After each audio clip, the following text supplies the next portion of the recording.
Wataalamu wanasema baada ya kujifungua, ndani ya mwili wako kinabaki kidonda kikubwa saizi ya sahani ya chakula. Yes, placenta ilipotoka iliacha jeraha kubwa kwenye uterus yako.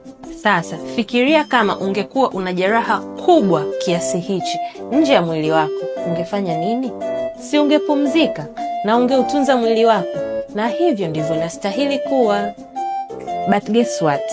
Instead of resting, mama anaanza kuosha vyombo, ana hosti wageni na mahangaiko mengi. Mwili wako utapona vizuri kweli? Na hii ndio sababu una bleed kwa wiki kadhaa baada ya kujifungua. Mwili wako unafanya kazi ya kupona. So ukihangaika, una slow down the healing process. Mama, don't feel guilty for resting. Lala unapoweza, kunywa maji ya kutosha, kula vizuri. Mwili wako umefanya kazi kubwa sana. Upe muda wa kupumzika. Tag a new mom, mwambie resting is not a luxury, it's a necessity. Tuwe serious na swala la kupona baada ya kujifungua.